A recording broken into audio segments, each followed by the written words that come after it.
This is the story of a beast. A fire-breathing, pavement-ripping, tire-shredding juggernaut that didn't just arrive on the scene, it detonated it. The name? Hellcat. The mission? Total muscle car domination.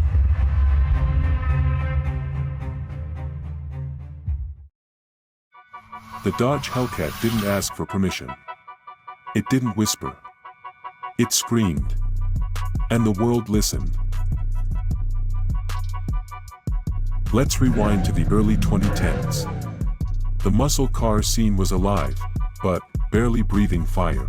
Sure, the Mustang was fast. The Camaro could bite. Challenger had a presence. But something was missing, something feral. Automakers were dancing around performance, focused on efficiency, cornering, and economy. They gave us turbos, hybrids, comfort modes, and then Dodge said, screw that. They weren't just going to build a muscle car. No, Dodge was going to weaponize one. They had one goal: build a street-legal monster that would melt tires, obliterate records, and leave every other car on the drag strip trembling. That beast would become the Hellcat. In 2015, Dodge unleashed it. The Challenger SRT Hellcat. 707 horsepower. 707. Supercharged 6.2-liter Hemi V8. It wasn't just powerful, it was insane. People thought it was a joke at first. A gimmick. Dodge, really? But it was real. Oh, it was very real. That unmistakable whine from the supercharger, like a banshee trapped under the hood. The deep, thunderous growl of the exhaust, like a war drum from the underworld. And the numbers? Unreal. 0 to 60 in 3.6 seconds. A quarter mile in 11 flat. And a top speed that blew past 200 miles per hour. But the real kicker, it was affordable. Suddenly, with around $60,000, you could buy something that would leave Ferraris and Lamborghinis wondering what just passed them. This wasn't evolution. This was a revolution.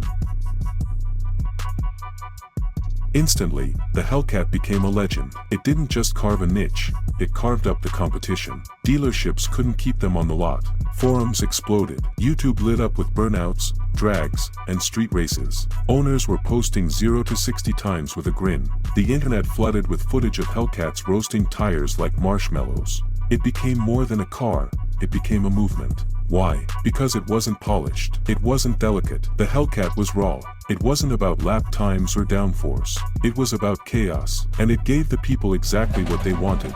Brutal, unfiltered American muscle. Dodge didn't just build a car. They built an attitude. And the fans, they turned into disciples, into a brotherhood, into a cult.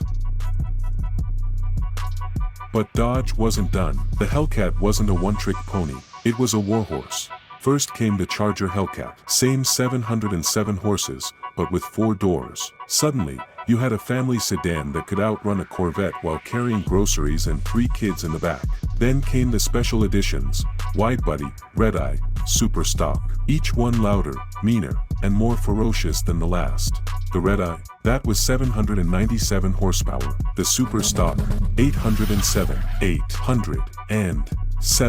They were turning muscle cars into supercar assassins. And then, then, came the Demon. 2018, the Dodge Demon was summoned. 840 horsepower, factory drag radials, a trans brake, a freakin' drag mode. It came with a crate, with tools, with skinny front wheels you could bolt on at the track. It could lift the front tires off the ground. The first production car to ever do it. 0 to 60 in 2.3 seconds. Quarter mile in 9.65. It wasn't street legal at NHRA tracks. They banned it because it was too fast, too wild. Dodge didn't just build a car, they built an outlaw. And the Hellcat was now more than a model, it was an entire bloodline of madness. Other manufacturers tried to respond. Ford brought the GT500, Chevy tweaked the Camaro ZL1, but none of them had the Hellcat energy. Because the Hellcat wasn't about track times. It wasn't about Nürburgring lap records. It was about domination. It made you feel like you could punch through a wall, like you could outrun fate itself. Hellcat drivers didn't talk about aerodynamics. They talked about torque, about smoke, about leaving behind long, black lines on the pavement and grins on their faces. And when you heard that scream, you knew hell was coming.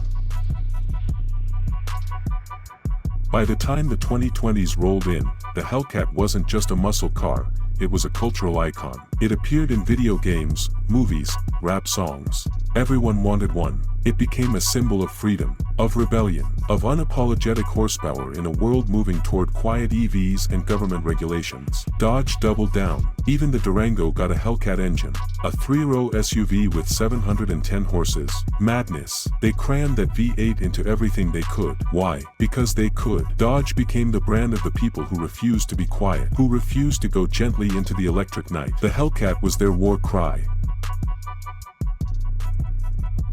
But as all legends do, the Hellcat faced its curtain call. By 2023, with emissions tightening and EV mandates looming, Dodge announced the end of the Hellcat line. Gasps, outrage, grief. The final roar of the beast echoed in special farewell editions. And just like that, the age of the Hellcat ended. Or did it? Because what Dodge created couldn't be shut off. The Hellcat didn't die. It evolved into myth. A car people would whisper about, show off, race, restore, revere.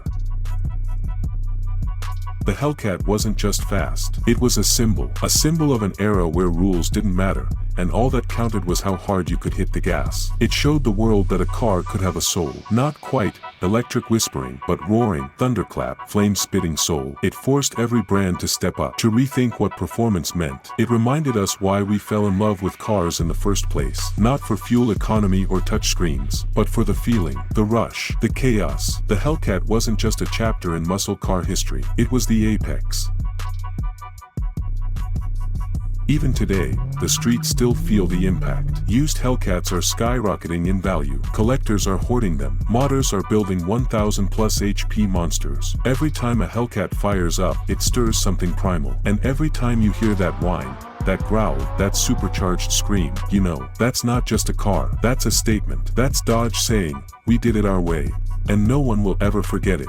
This was the rise of the Hellcat. This was the moment muscle roared back to life. And this is how Dodge took over the muscle car industry, one burnout at a time.